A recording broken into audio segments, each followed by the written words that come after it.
Make a short video in the rain, which you can hear on my building here in Houston, Texas, of my glass top for my 1955 Ford Thunderbird removable hardtop. And this has been quite a challenge just to get to this point. Took me about 3 hours today to install my rubber molding and trim onto the acrylic. This is kind of a green blue. I'm having a second one molded that is a light green, but I do believe I'll use this. It looks a little darker, which kind of like, unless the sun is out and coming through it, then it's not as dark.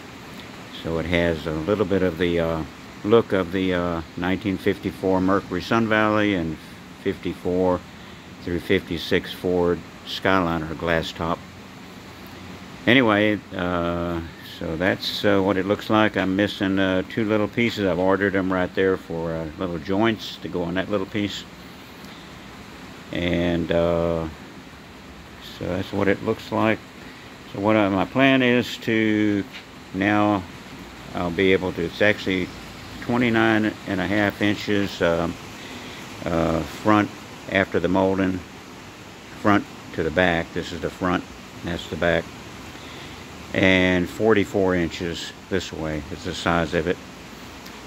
And I laid it out both for the design of the top to match it, and to match the stainless steel trim pieces, which are actually two sets of rear window trim for that same car, so that's, it would be correct. And if they can see, under is not here, but you see the tint in it a little bit.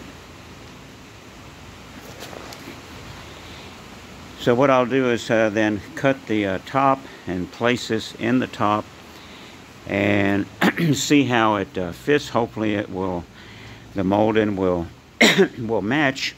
If not, that could be an issue. If it, or it can flex a little bit. And I'll probably, I don't want to do it yet, but I've tweaked some of the pieces of stainless to make them fit. But I may have to tweak them a little more, but I don't want to do it without knowing exactly how it's going to fit. And but it came out good. There's a lot of work remaining yet.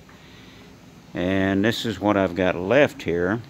This piece over here was a cheaper molding, and it didn't really work properly. This is more expensive, two sets, and that's the remaining of it. And that's the remains of the two sets of rear window trim.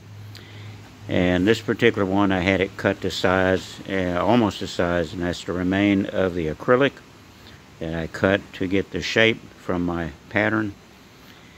And so anyway, I'm pretty happy with it.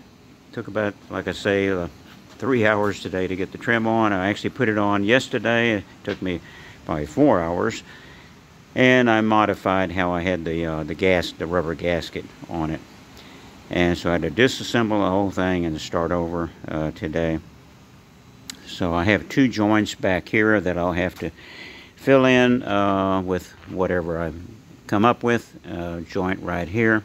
It was the best place probably to put it, and over here, because unless I were to have a custom larger molding made, it wouldn't.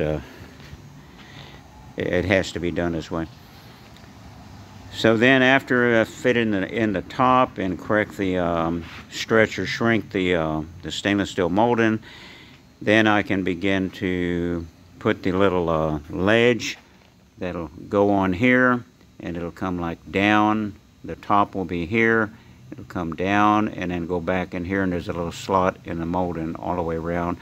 So a lot of curvature. That'll be a big challenge to figure out exactly how to do that. And then it can be installed, but before I do that, I'll have to do some repair work to the top and paint the top. So and that's not even including the interior. So even though it seemed like a small project, it's actually kind of a big project. But anyway, it should look pretty neat. I will probably put interior with some little turn snaps for hot days, and I will have it probably 3 layers. Be like a fabric on facing the the inside, leather facing the inside of the car, and in between I might use my Fiberfrax, which is a excellent insulation and very expensive, as long as I have already bought it, that I was going to use for molding the acrylic on the top, which we use for the mold. So anyway, that's it.